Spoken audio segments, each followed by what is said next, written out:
Bellator MMA live on Spike from the Kansas Star Arena. It began in the women's flyweight division. We didn't know much about Rebecca Ruth when this started. We do now. That's right. Lena Ovchinnikova was one everyone was looking at, but Ruth came in with confidence, aggression, solid punches, putting it on Ovchinnikova, even dropping her with the right hand. Ovchinnikova trying to get back into it with her judo, with her takedowns, but Ruth countered every single one with physical counters.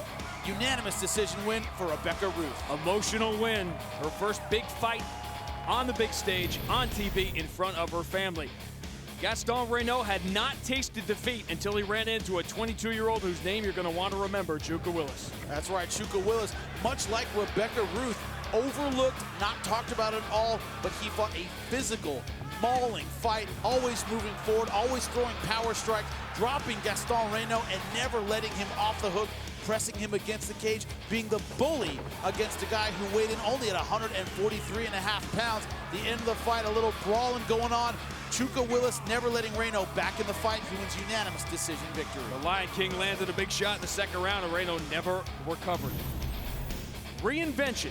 Kendall Grove, the veteran. This was going to be Kiko France's night to jump up in the middleweight division and make a name off Kendall Grove's name. Instead, the veteran turned the table. Yeah, he started out like he did in his last fight against Joey Beltran, staying behind the jab, tight boxing. Francisco France coming in with the leg kicks, but against the fence, it became a brawl again, and the right hand over the top drops Francisco France.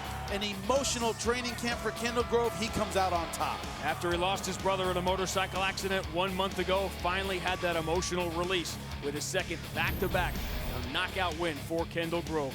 David Rickles always puts on a show when he walks into the Kansas Star. Tonight, he continued that show inside the cage. That's right. Bobby Cooper had never been finished in 17 pro fights. David Rickles says, hey, I consider that a challenge.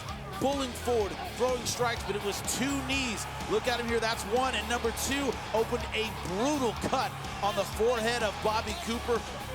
Big John McCarthy giving Cooper every chance to get back in the fight, but he never could. A relentless attack by David Rickles, another first-round stoppage. Dominant performance following the loss to Michael Chandler, trying to get back into the mix at 155. The biggest fight of Vinicius Spartan's life. All he did all week was talk about the experience of Cheick Kongo, and boy, did that ever play out. You know, Cheick Kongo, the keys to his victory, pacing, pacing, pacing. He kept Vinicius Spartan on the outside where he was comfortable, never let Vinicius Spartan get into the fight until the 3rd round when a right hand dropped him, but it was too late to get Vinicius Spartan back in the fight.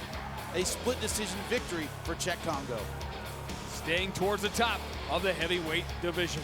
Phenomenal night at Kansas Star. For the latest Bellator news and information, it's Bellator.com. Next Friday, the fattest man on the planet, Joe Warren, looks to secure a shot at Bellator's bantamweight title. You better expect a war when he battles undefeated phenom Darian Caldwell. Wow. Plus a featherweight showdown. Bubba Jenkins versus Goichi Yamuchi. He's hurt badly. Talk is cheap, son. This could be a rivalry in the making. Bellator MMA presented by Miller Lite. Live next Friday at 9 on Spike.